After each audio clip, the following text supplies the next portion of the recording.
Good evening. Three guys, many games. Look at Vinny. He's so punctual. He pops on right when you need him. That's like when you need a goal, you get Vinny. He comes right on. Play We that call him music. last minute There he is. Charlie. Yes, What's up, there Charlie? There he it is. is. Always off. He's back on. Last minute Charlie. Good Last morning. minute Charlie, that's for sure. He made it. Yeah. He's always gonna deliver. That's the bottom Give line. the introduction, Steven. So tonight we got a very special guest. We've been looking forward to this. I've been thinking about a lot of things to ask this gentleman. He was a tremendous, tremendous player from his roots in Lynbrook in Long Island, another Long Island guy. Went on to have a great career in college with UMass, and then probably one of the most prolific coaching careers that we're definitely going to want to hear about. Anytime that a coach spends more than 30 years in one institution, that's completely impressive. There's not many guys that do that. We got to definitely give him a little cheer for that one. Nobody.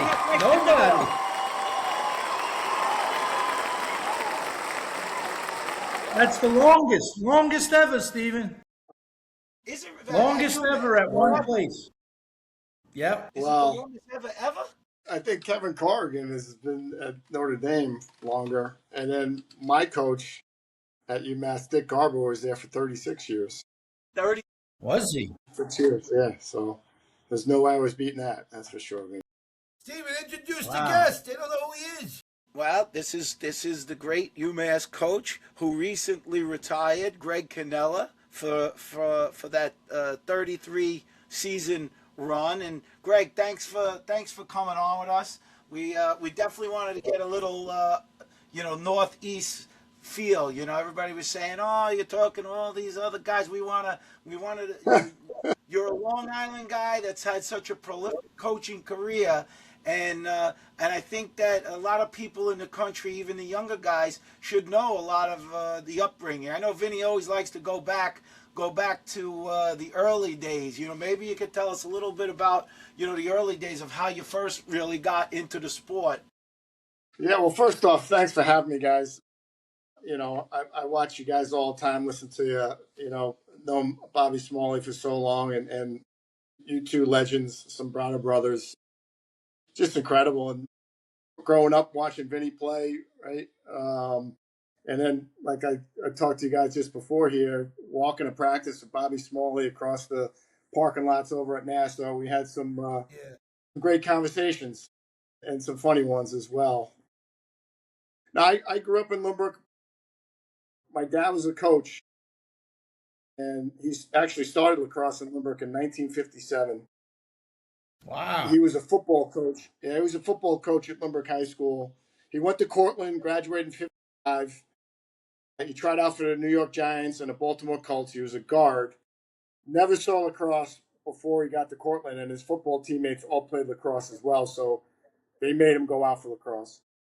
But when he came back, he got a job at Lynbrook, football coach, phys ed teacher, and they gave him a hard time of having the spring football practice at Lynbrook High School. So he said, "Hey, I'll just start lacrosse," and that's how he did it in '57.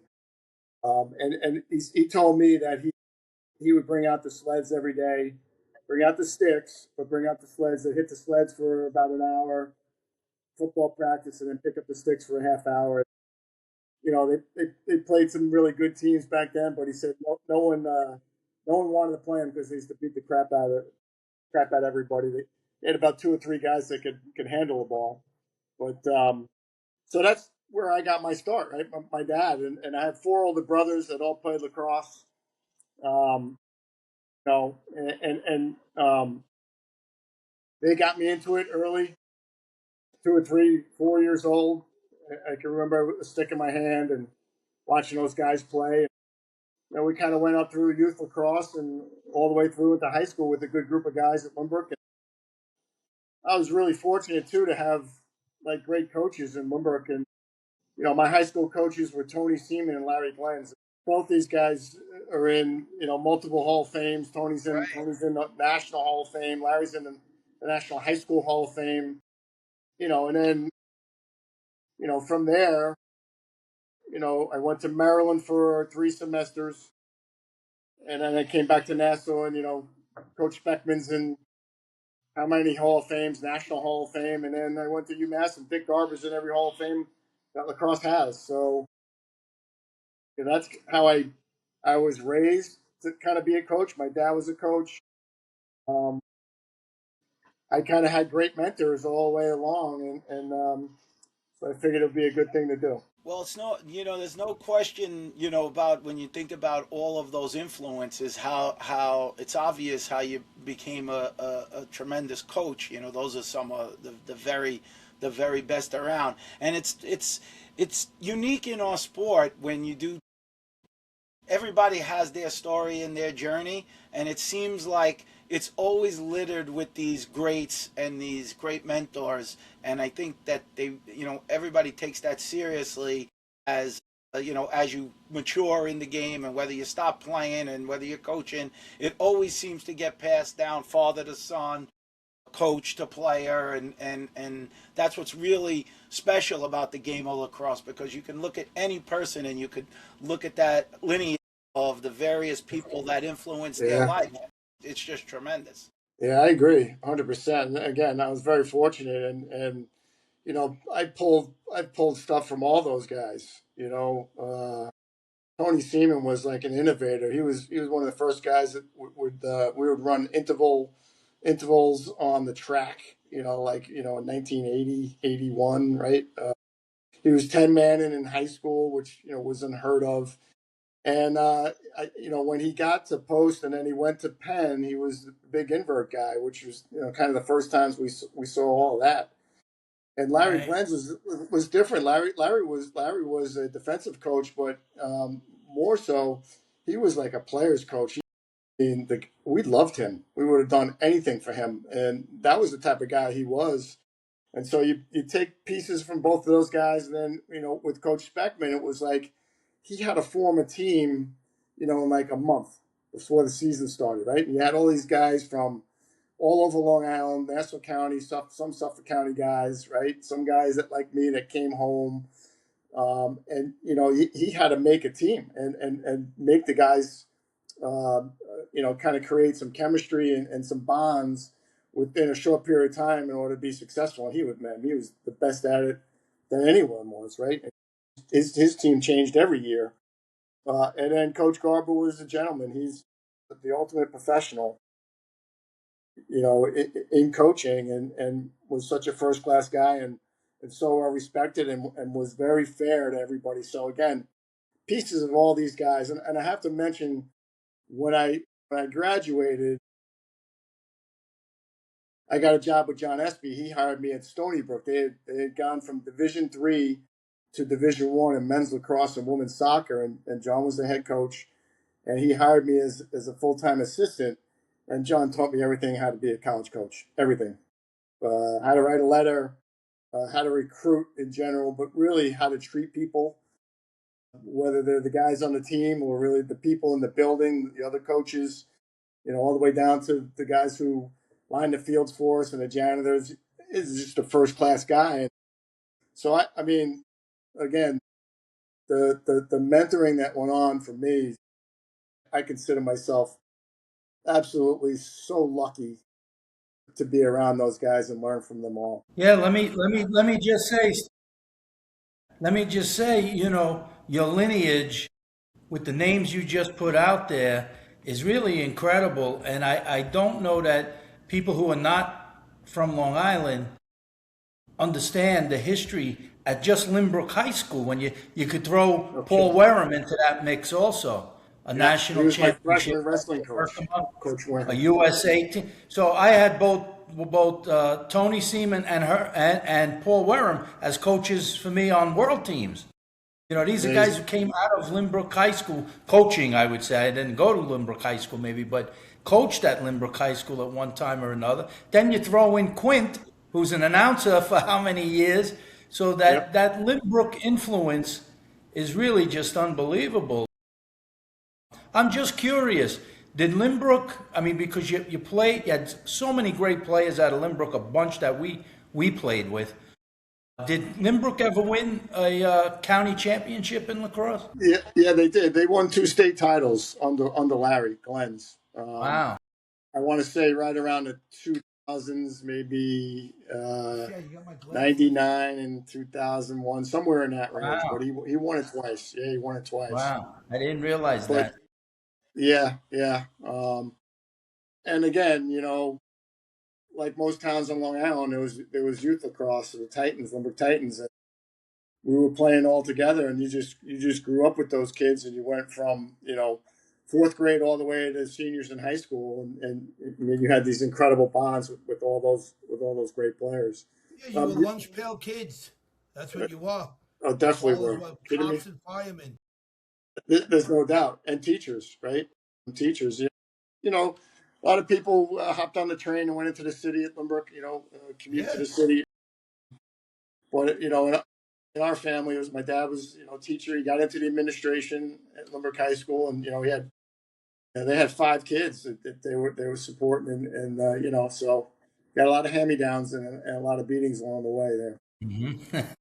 So after your Limerick days, you might have done one of the most accomplished things is you didn't run into that iceberg at Nassau, which was Rob Smalley.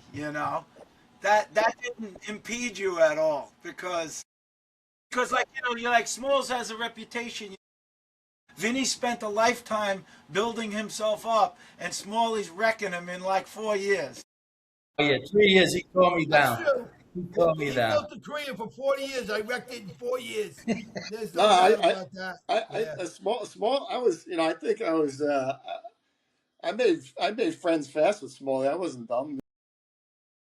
He's this big stud, in shape guy. I'm like, who the heck is this guy? And we were talking Limerick, Levittown stuff, and Smalley was great, man. Well, when you came back, So all the team liked him. They liked him on the team. Everyone loved Smalley. You kidding me? So it could have been if Speckman wasn't going to put him on because of that 505 alleged mile. They might have had like a He Rudy remembers thing the- where the jerseys Greg, were you going remember on. the mile, right? You ran it. I remember doing the 40, but not the mile. Inside the school. Yeah. He loves it. Oh, that's funny. So how did you had a successful career at Nassau. How did you choose UMass? I'm sure you were recruited by a lot of people coming out of Nassau. It's a good story. One, John Jordan, who Bobby Smalley knows, and Chris Knapp, Levittown guy, and John's from Garden City. They were at Nassau with us, and they went to Nassau before I got there. When I transferred in January, and I needed a full year at Nassau in order to graduate in order to go play at another 4-year school. So I spent the fall at Nassau, and those guys went to UMass. So it was an easy thing. And then Mike Candell, who's a Limerick guy, even though he was a writer for Newsday. Yeah, other side of Limbrook. And one of the founders of Nassau Lacrosse, the program. Actually. Yeah. Right? Yeah, the program. Yeah. And he was a family friend. He had been a graduate assistant up at UMass years before this. And he just called me and said, hey, I really think you can excel up there. I think you're going to go to someone that's exactly opposite. The situation is going to be exactly opposite than what you had at Maryland. So I took his word for it, and I went up there and visited Jordy and Napper, and I met a bunch of guys that were really into lacrosse and getting better, and that's how I kind of made my decision. I did have a couple other opportunities, and I felt when you look back at it, it's probably the best decision I ever made in my life is going up there. Wow. Definitely put you on the map and kept you. I mean, we love hearing these stories from guys because, when fans, they think about you, recent fans, or just became knowledgeable of you in their last years from different parts of the country. But it really is amazing how there's so many ties back to, guys' original high schools and stuff like that, and the people that, came into their lives as friends and still remain friends. And you still got guys like that to lean on as mentors. They never go away, those kind of guys. No, no doubt. And Nassau was a lifesaver for me. I wasn't in a good place coming home, but when I went to Nassau, and I was embraced by those guys in January, and still have a ton of great friends from there. Paul Gansey's another great friend who actually followed us up to UMass. Just Brian McCormick. I mean, just great people that I've become lifelong friends with. Jeff Dumpson, your boy Jeff, Jeffrey Dumpson, boy, man, Mr. Athlete.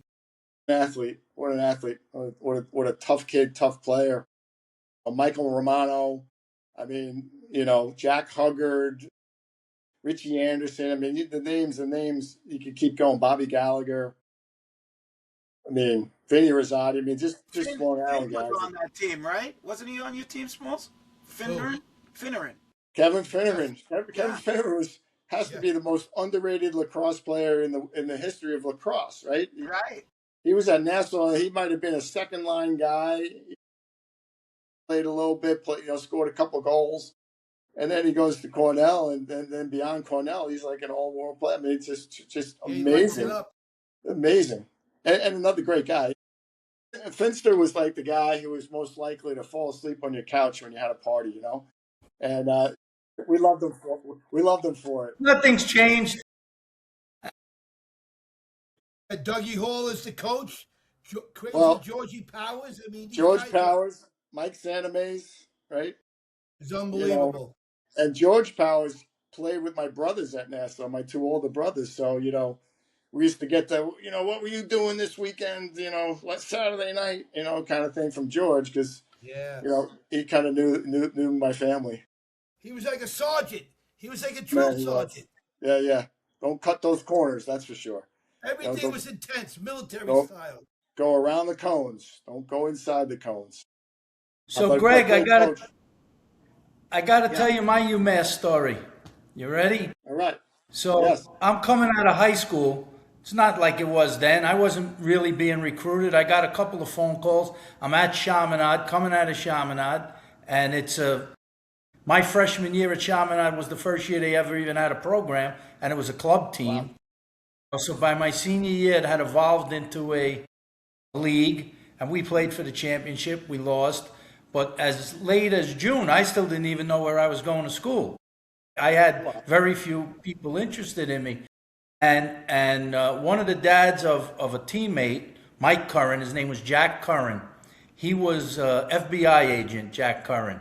And I don't know if he was partners or he knew Terry Keefe's dad through the FBI. Yes. You remember Terry Keefe, right? From East Meadow, I think he was. I saw him this weekend. Yeah, I saw him this weekend. So he was one of the captains back at that time. And Jack Curran called me, and they got me on the phone and said, we've never seen you play. We don't know if you could play, but you're coming highly recommended from Jack Curran, and Mr. Keefe is vouching for you, but you got to make up your mind in an hour. They kind of put it on me. They were like, listen, you got to tell us. If you say you're coming, you have to come, but you got to tell us right now. And I was like, I didn't know what I was doing. I was like, it just scared me. They call him last minute Charlie for a reason. He ain't coming. And I'm last minute Charlie, but that was a little too much last minute Charlie for me. Yeah, so I said, well, I can't do that. I don't want to hold you up if you got somebody else you're interested in. But I was very close to going to, And what's funny is so many of my friends that, went to UMass, those Manhasset guys, the Skip, and of course Peter Schmitz from Port Washington. And now I'm part of Garber's Gorillas for many years, playing with these guys in the Giza Leagues. So we have so much together. That's great group, the UMass, between Brooksy and all those guys, Jimmy Weller and Schmitty who runs it, and they're such a great group of guys. I saw a lot of those guys up this past weekend at UMass. Mickey Mena, Brooksy was there. Just great guys, phenomenal players. If you went to UMass, you would have had another another legend playing for us. That's for sure. Yeah, I think I would have enjoyed the pick. I grew up, Vinny. When my brother Mike is my oldest brother, and when he went to Naval Academy Prep School. Jimmy Metzger was his roommate. And Wow. so when he came home and went to Hofstra, our family, we loved Jim Metzger, right? So our family used to go and watch the games. So the first game I went to, I was 14, 15 years old, and I said, who is this guy? Screw Metzger. It was Vinny Sombrado. I was like, oh my God, this guy's fantastic. The Thank legend, you. just watching you play and trying to emulate the way you played. I think every kid that went to those games did the same thing. You're an unbelievable player, man. Yeah, that was the Unbelievable. fun part about staying home, Greg, to stay home and be at Hofstra and having so many young guys who had come to those games and saw us play, and some guys tell me like you do, yeah, I was at that game the night you guys beat NC State, Cockatoo broke the record, and, you guys beat them, and I was Metzger there. had about I 8 was there. points that night. I was there. I was at that game. Yeah. It actually was my dad somehow knew Ron Frazier, and Ron Frazier was there, and that was the first time I looked at him. I'm like, oh my God, this is Ron Frazier. This is another legend, right? Growing up, Yeah. knowing these names, unbelievable. Cheryl Smalley stepping in. Oh Cheryl wow! Smalley stepping in. Rob's out, Cheryl's in. That's great. This is the Hi, brains Cheryl. of the How are you? operation. The screen just got a lot better looking. It definitely did. Yeah. Cheryl, stay on. Let him talk from beyond. Wait, you mean you want to talk with his nose? Exactly. We need to dub his right. Exactly. That would definitely work better. All right, well, I just had to grab something. I'm going to put him back on. Okay. Okay. Got it. Good seeing you, Cheryl. So Greg, you could see how unscripted our show is. yeah, Anything could exactly. happen I when love you it. come on Three Guys Many Games. You never know. I love So, it. so at your UMass days, one of the things that always stuck out, you're a little ahead of me in college. What was Right. your last year? Your last year was 87. 87. So Yeah. that was like right before I just started Right. going into college. And I just remember from being in high school, like I remember those teams, where you had that team, because I had played against Sal in high school, and when he was a freshman, I guess, was when you guys kind of went really far there. Yeah. Where Yeah. you were playing Hopkins, and you really kind of had them on the ropes, right? That was Well, yeah, but it was a good game. I think Sal had like something like 28 saves, or 27 Oh my saves in the God. game. That's really the only reason why we're still in the game, honestly. But I used to remember all the great, yourself included, and Jerry Burns on that team, and Carmine, Yep. and so many of the Sal. I mean, this was a great team. This was a lot of real star power on that team. Yeah, great team. Timmy Sudan was on that team as a freshman, came in with Sal, and Sal really kind of did it for us. We wouldn't have been anywhere near as good without Sal, right? I think he saved it like 67% that year, his freshman year, right? And but we had some good teams. Yeah, and we went to the quarters that year, and then my senior year we lost to Penn in the first round. That was Chris Flynn, and when Chris Flynn was a senior down at Penn. Two really good teams I was able to play on, but Sal was incredible. We couldn't score on him in practice, just to frustrate the heck out of us. We wound up tackling him in the goal and all that, and try to do whatever we could to get the ball in the goal. But again, Quincy was at his prime, right? He had gotten better and better, and he was really, really good his senior year. We had this guy Tommy Aldridge from West Jenny, who's a really great defenseman as well. And you mentioned Tom Carmine, who as an athlete and an all-around player, was just tremendous. I know he played against you guys in the box game for many years as well. So Played with us too. Ended up playing with us at the end of his career. He was great. Yeah, he came to play for the Saints. Yeah. Wow. And probably the thing, and we'll give Tommy Carmine a shout out, because he's another one of these sort of unknown guys that probably people don't know out there. For the people out there, Tommy Carmine was a beast. He was carrying New England lacrosse. He was an elite guy. He was the main guy. If we're going into a game, we're like, all right, they got a lot of good guys, but we have to do something with Tommy Carmine because everything flows off of him. He's such a good passer. He can score. He can do so many things well. He makes the whole team better, and he really was an elite player. Big time, and such a great athlete. His dad was actually a collegiate champion in the pole vault. Wow. And so Tommy had those genes. In college he was rail thin, but he had explosive legs, and he just did everything so well, as you mentioned. He 1 year, but my junior year he was 20 and 47. And then my senior year he was 47 and 20. He could do it all, right? In terms of that, tremendous rider. That's why he was probably a great box player. Just all over the floor there. Yeah, I would agree with you. Just got into the Hall of Fame at UMass, which is great. That's We'll celebrate that in September. So really happy for Tommy, and lives locally actually here. So I see him quite often. Yeah. Great teammate. Yeah, Great team. we're hoping to recruit him for the Gorillas. His name's been thrown out a few times, but he would add something to it because he really. I tried to convince him once when he tried out for the U.S. team, and I said to him, "You should go out for midfield because he could play midfield." He was no doubt.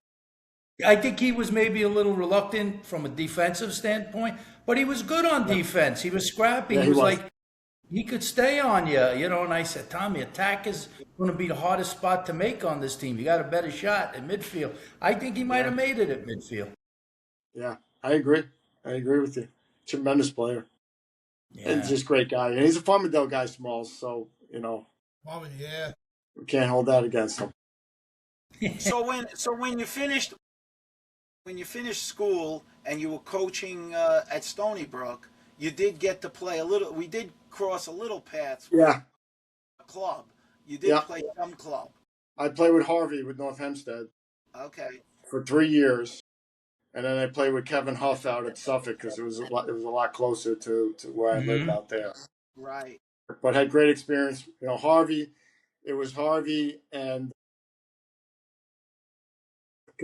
Bob Hoppy was the assistant coach. Bob Hoppy coach. Yeah. Yep. And Jack Cayley was the other coach.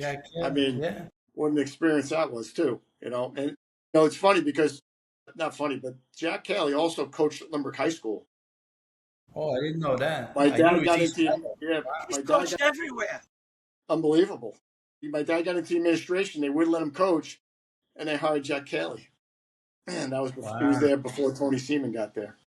Wow. Well, he was coaching at St. John's when I was playing at Post. That's right. I coached Wittenberg. It was Ernie Olsen, Wittenberg, and Cayley when we played against those guys. Good stuff. But I remember playing Long Island, and it was like, man, how are we ever going to beat these guys? It was Vinny, then you had Crowley on attack, Randy Natoli, Eddie Hughes. It was like, Jesus, and who was it on defense? When we were at Nassau Smalls, we scrimmaged them. And Tony Patillo comes up to me, he's covering me on attack, and he goes, "It's going to be a bad day for you, kid."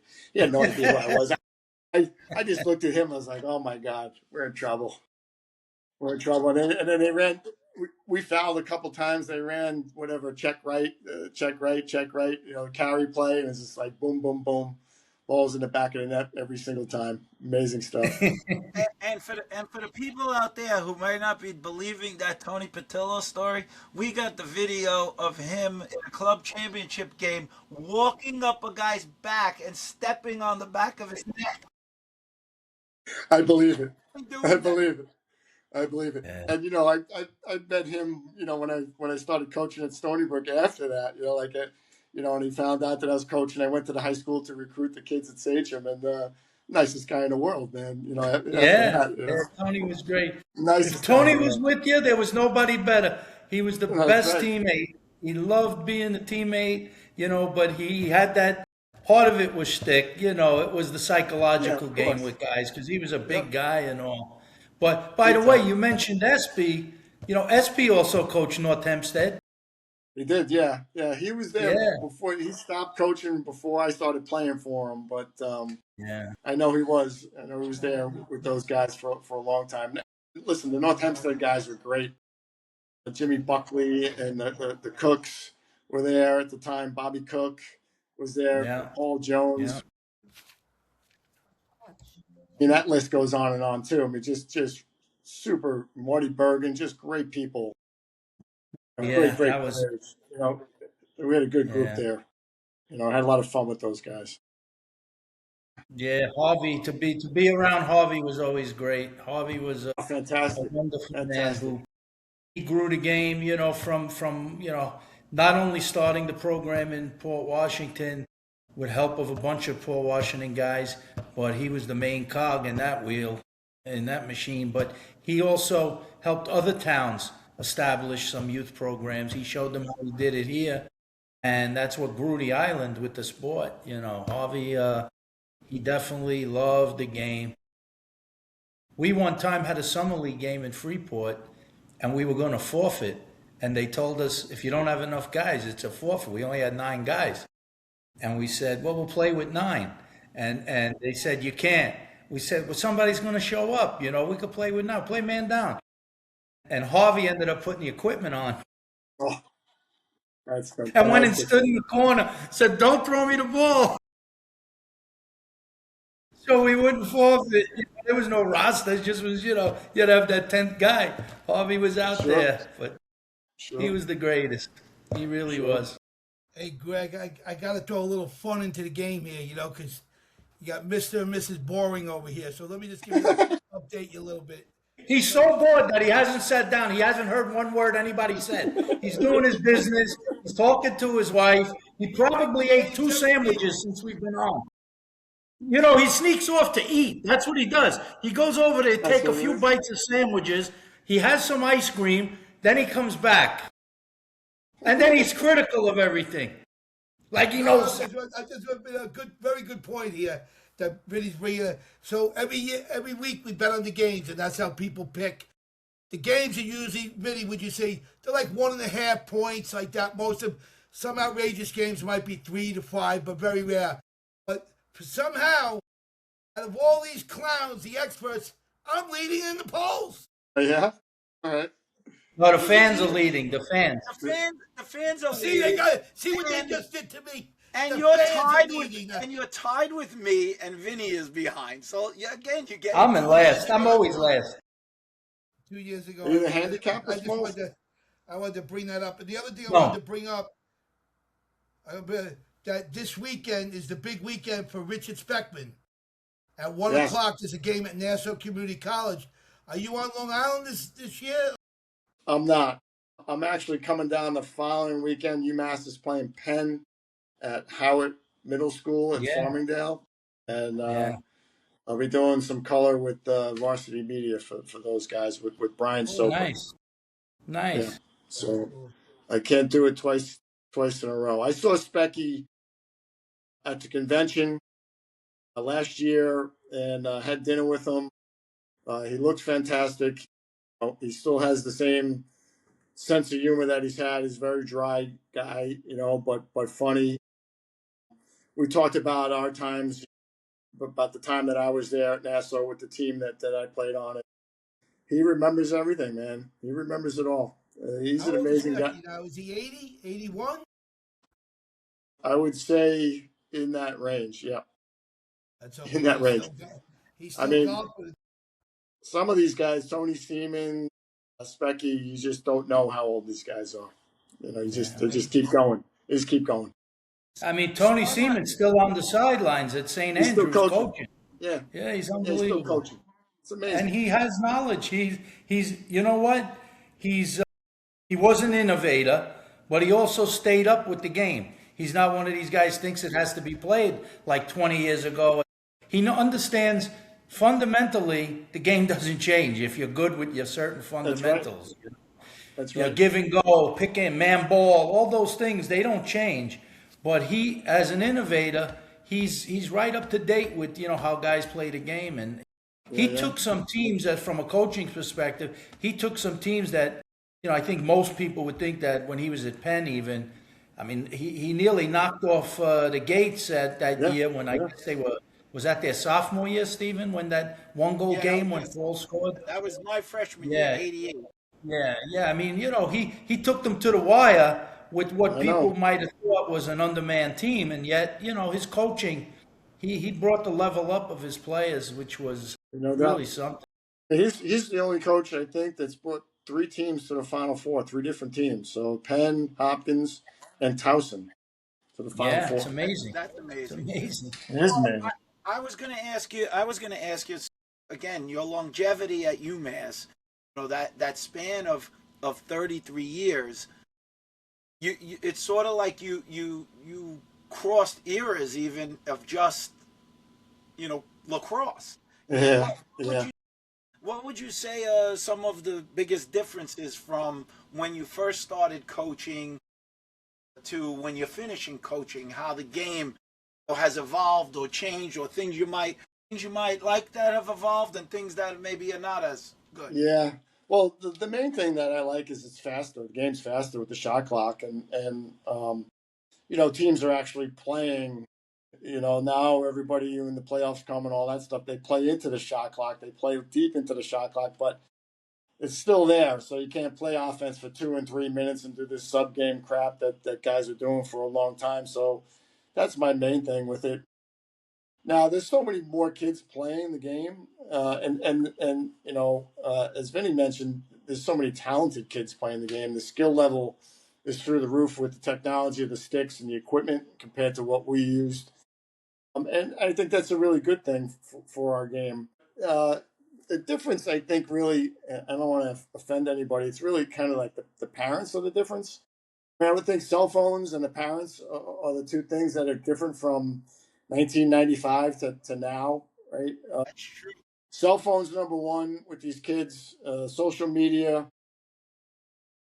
it's fantastic when it's used the right way, but some of these kids are reading things about themselves that's negative, and it just really affects it, and even the positive stuff because they're not mature enough to be able to handle that for the most part.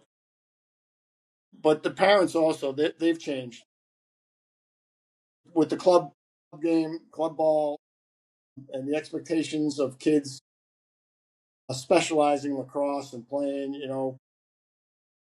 fall, winter, spring and summer. It's allowed a lot of the parents to say, "Hey, I'm investing all this money now. Where are the results?" Or I'm investing this money and my kid's the best. And you know what? There's kids like, as Bobby Small, you're talking about it, right? Jeff Dumpson is a guy that was just a tremendous athlete, really got better as the year went along because he didn't pick up his stick in the off season, but in season, he's Right. such a good athlete, he picked it up and played. You still have to be a good athlete and a good, you can't just twirl your stick around and look good out there in order to play at the highest level of Division One. So the parents have kind of not ruined that a little bit, but they've kind of forced expectations on a lot of these young guys, and it's a little bit unfair. And really uh, I think as a coach and as a club coach, these guys got to look at it like, listen, there's a place for everybody. There's a spot for everybody to end up, whether it's Division One, two, or three, right? Or even club ball. The club ball Right. experience for some of these kids is fantastic, right? Right. So, picking the right place or not, and not forcing your kid to go to the wrong place, for the wrong reasons. That's what's really changed in my Yeah, book. everybody thinks they're going Division One, Greg. Yeah, On these club teams think they're going Division One. They're going to play Division One ball. It's like the same yeah, piping. A lot of experts think it ruined part of the game. You're Think burning these kids out. I think that's a great point, but even bigger to me, that the bigger, and Greg just said it. I don't know if a Jeff Dumpson plays lacrosse. If probably it's doesn't. now, you know what I mean. So Yeah, so an athlete like Jeff who decides, I do play football, I play basketball, and now, you know what, I might not be as familiar with this, but I'm an athlete, and he goes out and he becomes a tremendous lacrosse player, and he wants to do it. Now that same kid, while other kids are playing year round and playing club and maybe seem more evolved, that kid says, forget it. And then because he seems so far behind where he doesn't even bother. And I think that's what you're seeing in high school now. You're not seeing, and that's why certain teams are still very, very good. And then other areas who used to be pretty competitive are not as good anymore. They're just So not. much money. You got three kids in a game. You spend $5,000 on each kid plus hotels. I mean, who makes that kind of money for a regular kid? And you dump all that money into, how do you do it? It's hard. People It's take out hard. second mortgages. You Yeah. don't hear the stories. They're not going to say it.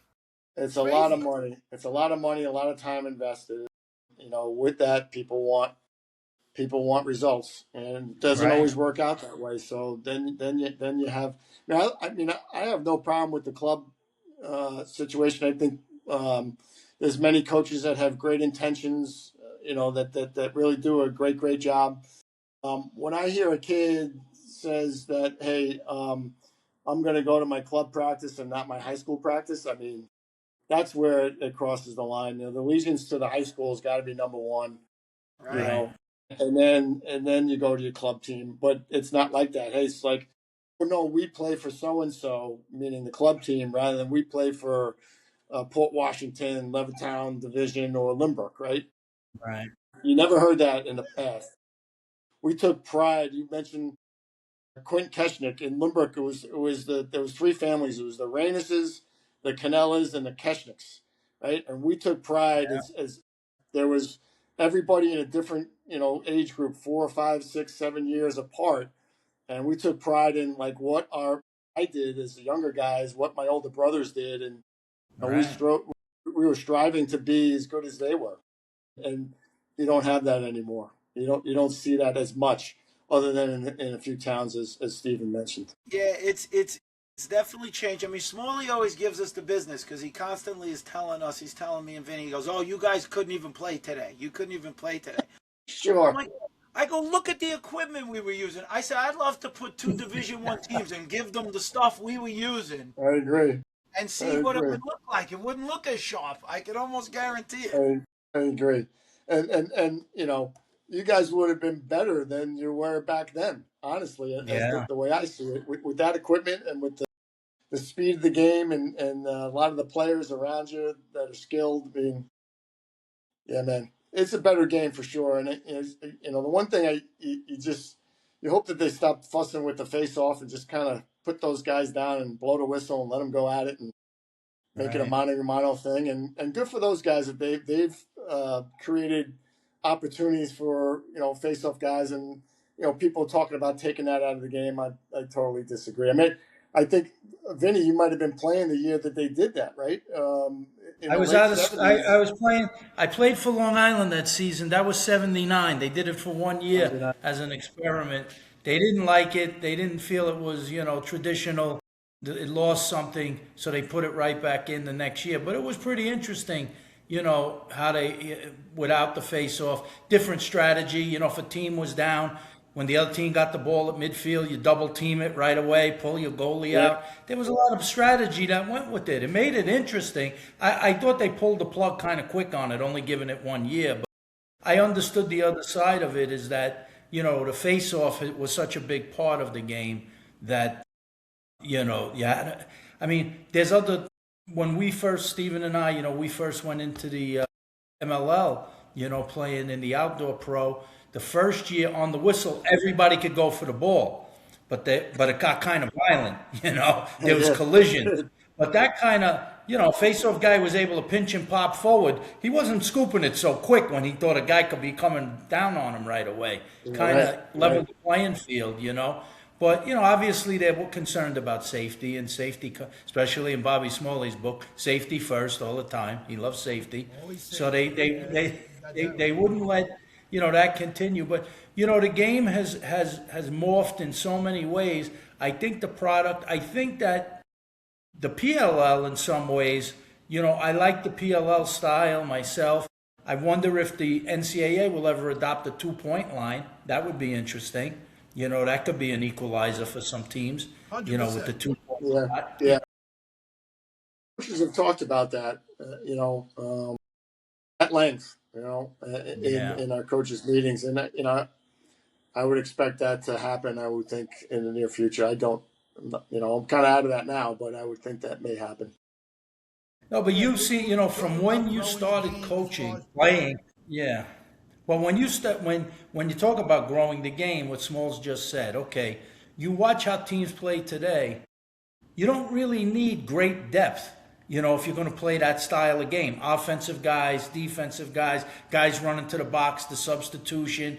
I'd love to put a monitor on guys and show how much they ran back and forth to the box compared to how much they ran on the field. know? No doubt. And I would Yeah, have no doubt. hated, if I was being recruited today, I would be telling a coach, listen, unless I could stay on the field, I'm not as effective coming off and just playing offense. I could play offense, but my strength was between the lines. So you lose something with not having a between the lines guy. That's why these guys who are somewhat two-way, you had a great one, that kid Trainer, I think his name is. He was Yeah, great. yeah, Jeff Trainer. That kid could play offense. He could play defense. He shows it when he plays in the sixes. He's a throwback. He's good at everything. That Yeah. kid. And there's a doubt. bunch of them. Yeah, we tried to But I develop always that. felt like you're coaching long enough, Greg, that when you go from the '80s, '90s, 2000s, and now right up till today, how much the game has changed. And what I noticed as a fan of the game is how the coaches tend to just mimic each other. Like when they play, when it becomes this is how you're going to play it, you all play it that way. Whereas I say to myself, if I'm a coach and I play just good enough to lose a lot of times, I don't have the personnel to match up with these guys, I would play a whole different style than anybody else and take my chances that way to win a game, to try to make the other team play my style as opposed to beating them in the style that they're familiar with. Right. Yeah. And you know who started that was Bill Tierney. Bill Tierney bought a defensive package to Hopkins when he was an assistant, and they turned him down. And then he gets the Princeton job and then uses that to win how many national titles? 6 Right. at Yeah. Princeton. Yeah. And so Yeah. when he was so successful, everybody kind of mimicked what he did on the defensive side and slowed the game down on Yes. the offensive side. And that was a trend for a while in the late 90s and early 2000s. But I agree with you. How many times you watch a game now? Everyone runs the 3-3. Oh, man up. No one does anything else. I watch the games and go, can anybody think Yeah. about something? Do something else. Just change it up because these guys are playing against 3-3. And then they don't even take a shot. Some of them, right, in 30 seconds. It's I, unbelievable. I never saw Yeah. a man up though. He On didn't a lot of try to take a 30-second shot. penalties. That's right. All Amazing. right, let's talk about. You guys want to talk about? I got to pin you down, Greg. Okay. So, 3/4 of the season is over now. Now you're out of the game. You can pick who are your 4 teams getting in there. I mean, I guess North Carolina, Notre Dame. Yeah. Cuse, and You asked Princeton. him, and now you're giving him the teams. Let him Yeah. pick. Are those your picks? You ask him, and he tells you. Are those Listen, your two picks? rounds here. They got to get a. Who do you like to really win it all? If they're going to win it all, and you got to pin it down on Greg Canella. You got to pin it. Who do I Pick want to win it another all? game. Or who do I want to win it all? Or who do I think is going to win it Now, all? who you think's going to win it? You saw enough games. You watch Good the question. films, you watch these players. I haven't thought too much about that. But, and I think when you watch, you mentioned a couple teams, Carolina, they've been explosive at times. And, they're going to have to make saves. They're going to win faceoffs, you know that. And then Cuse is sort of the same thing. They're going to have to score in bunches, I think. In my opinion, they're a solid team, exciting team to watch. Notre Dame is Notre Dame's Notre Dame, really well You coached. think the Leprechaun's going to get another victory, right? I mean, I think they at least get to the Final Four for sure. And then after that, Princeton, Cornell, I think it's going to be an Ivy League team that gets to the Final Four. Some really good teams out there that, listen, when I watch it now and you look at maybe 5 to 6 teams, 7 teams, they're much, in my opinion, they're much better than everybody else after that. And so it's going to get whittled down to those teams, and there's going to be some big games in the quarterfinals to decide who goes to the Final Four. Do you have a surprise team like outside of the Ivy, Big Ten, and ACC that you think to keep an eye on? I would keep an eye on Towson. The kid Wishour is a fantastic player, man. I mean, just He's dynamic real player.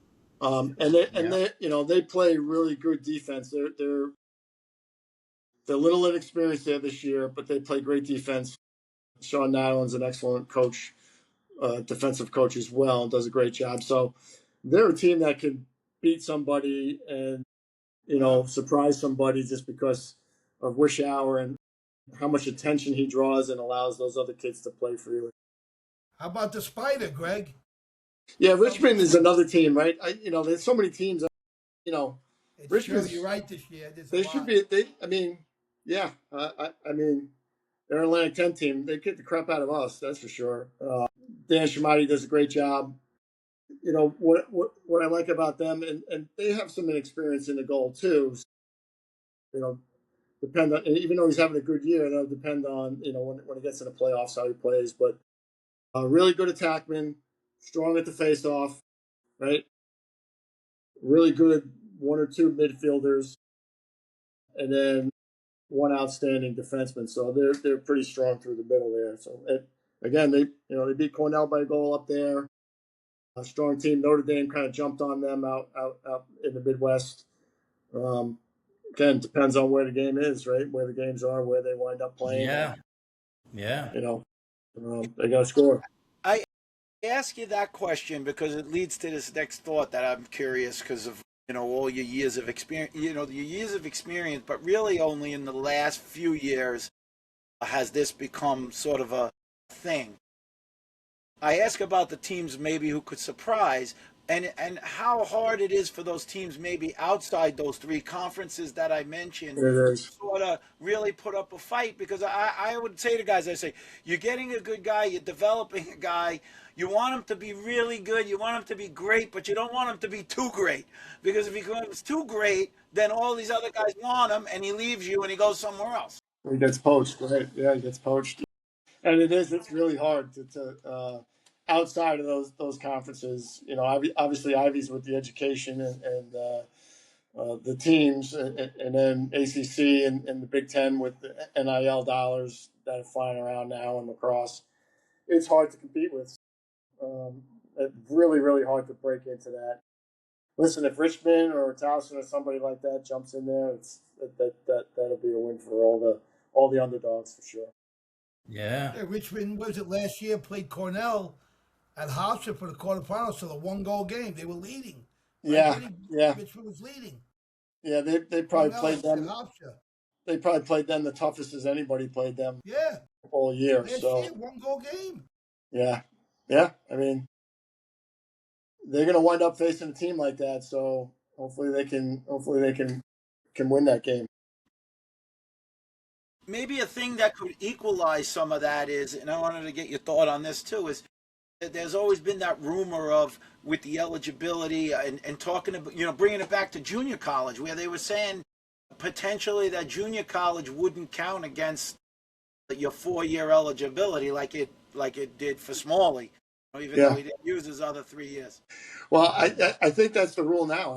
I don't think that the junior college does count. Those kids can go on, play 2 years, and then go on for 4 years. They've talked about giving everybody a 5th year, right? I don't know where that goes. I really don't. I don't know how that gets voted. I don't know who. A league has to really sponsor that, and I'm not sure. I mean, that's going to be a football, a basketball thing, right? Somebody from one of those Big Ten conferences will jump in and support that. That's the only way it'll get passed. It's not going to come from lacrosse, that's for sure.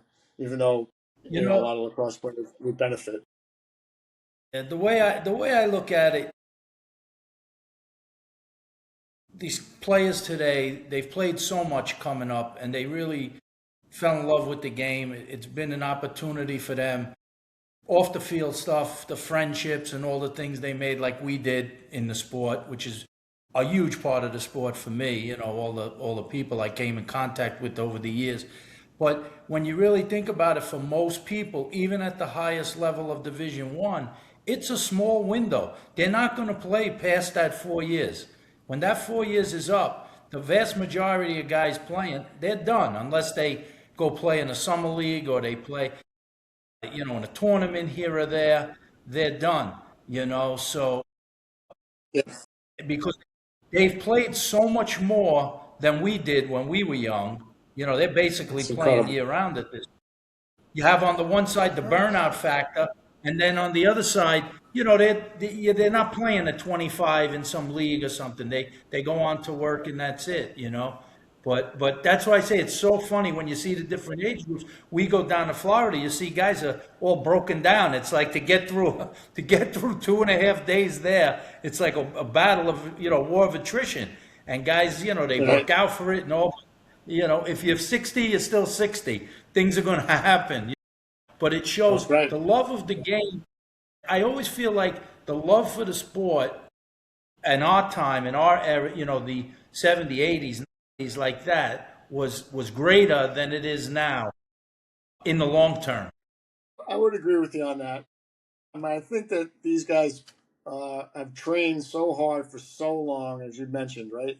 And even when they get to college, it's an everyday thing now. When we were in college, Yeah, we scrimmage, you know, we practiced for 4 weeks in the fall, you know, and it was like 5 days a week or 3 days a week, and you scrimmaged a lot. And then Coach Garber would say, "Okay, guys, I'll see you in February," you know, in the middle of October. yeah, And now yeah, we see the guys every single day, man. You're lifting, you're running in the off yeah, season, you're doing individuals in the off season, and then in season you go from January. We start earlier. We go from January 7th all the way to May. Those are long seasons, and you talk about the burnout for those guys. It's hard. Some of the yeah, fifth year guys that we've had have broken down in that time, yeah. I believe it. and some of them have been strong enough to handle it and get through it and obviously get a master's degree. And that would be the one bright spot. If guys got a fifth year, I mean, to stick around, maybe it's a kid who doesn't play or hasn't played a lot, then he gets a chance to play, but he also leaves with 2 degrees, an undergraduate Yeah, and a graduate degree, which is really cool. And with the workplace being what it is now, it would be an added benefit to all these guys. yeah. Yeah, well, that's why those Ivy guys have been so good in the portal because they can't play a fifth year, you know, at those Ivies, Yeah, and so yeah, you know they're up for right. grabs, and a lot of them are very accomplished players who are going for a master's degree.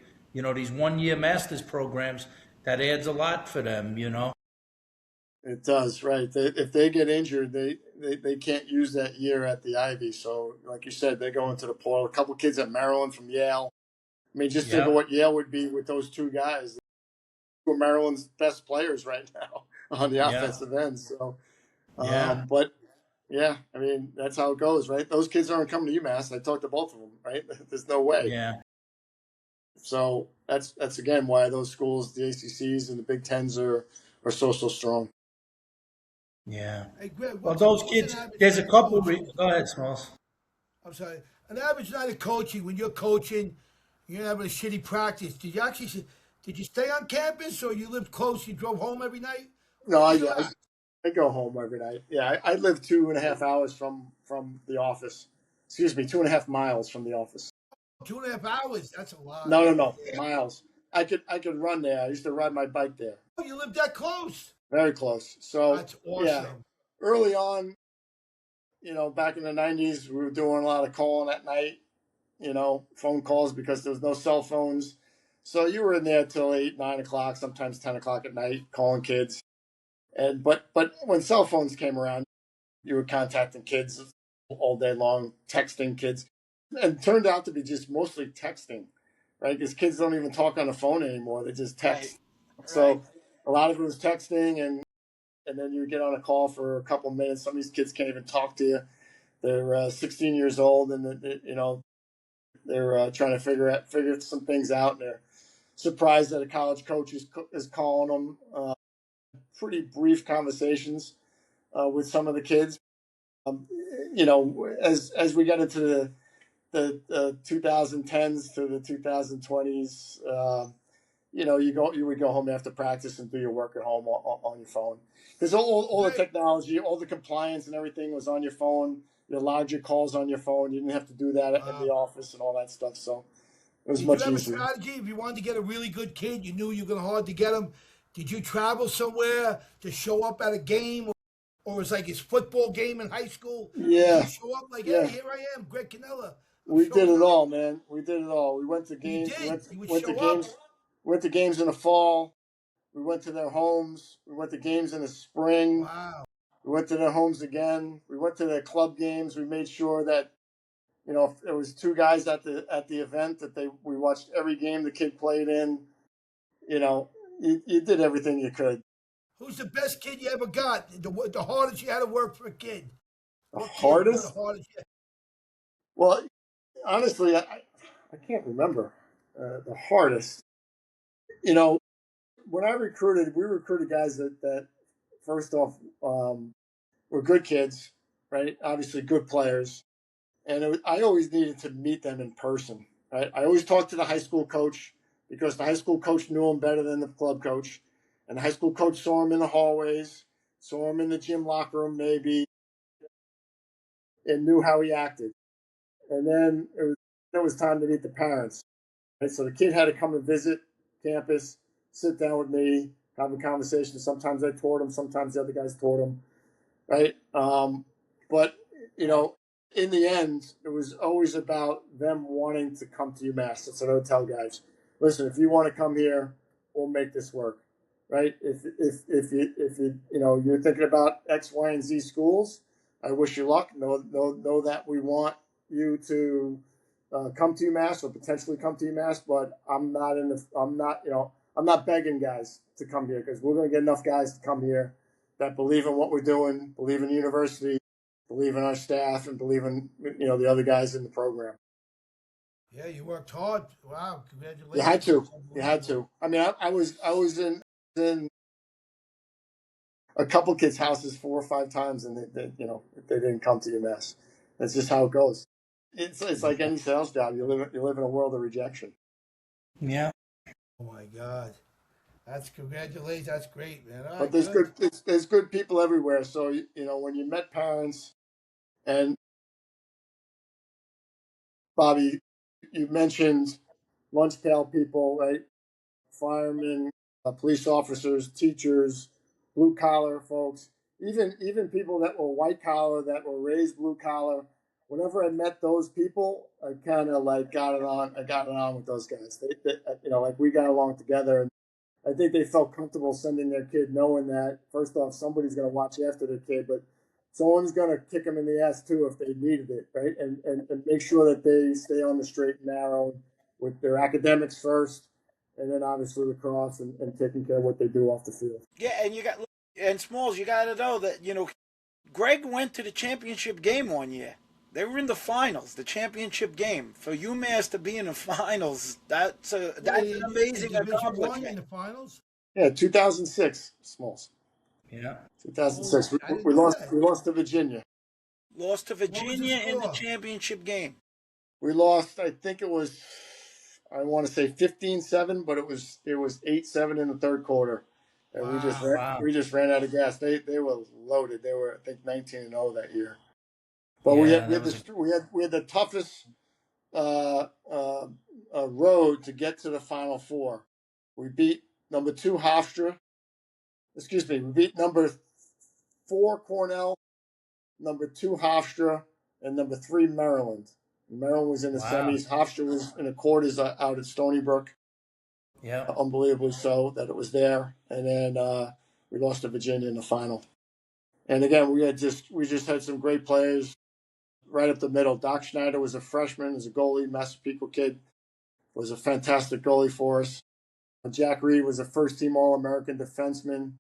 Jake Dean was a long pole that faced off. It was an honorable mention All-American. And Sean Morris on attack was a first-team All-American.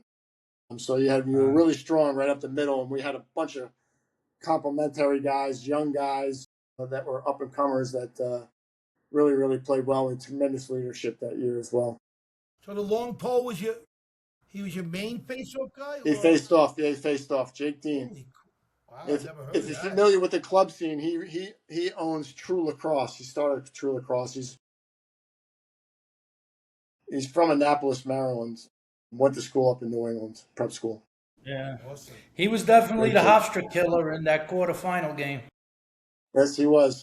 He won He a came up bunch with of those draws. second half Won a bunch of faceoffs. draws. Yeah, Yeah. changed the momentum of that whole game. You know, And we Hofstra, that was a great team they had that year. They did. So they were 17-1. Their only loss was us in the first game, and then we beat them there. So it Right, was 17-2 that year. They had a right. great year, I know. and we were down 10-5 with about 8 minutes to go in the game, and we Yeah, tied I it up know. and we won it in overtime. An Yeah, incredible that was game. some game.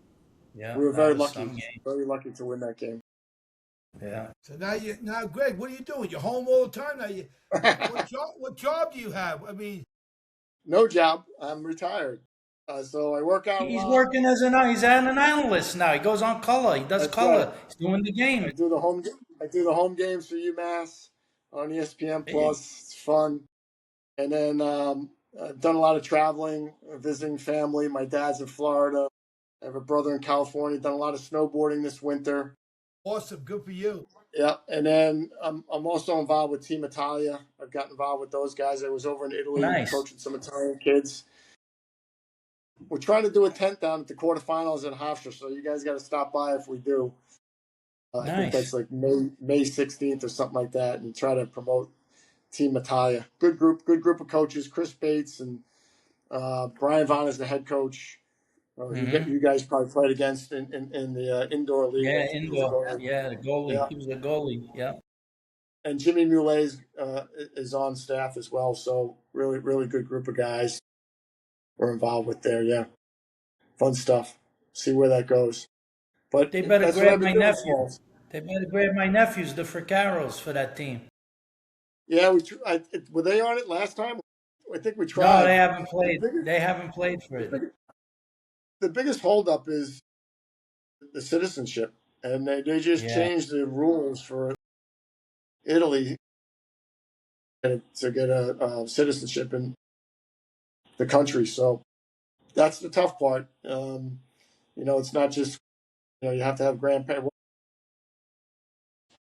and now it's changed. It's going to be much harder. And they have guys in the queue, and they have a good group of guys. So they're not going to beat USA or Canada or anybody like that, but they're going to challenge Israel and Team Puerto Rico and teams like that, and getting that B pool and do well for sure. Yeah.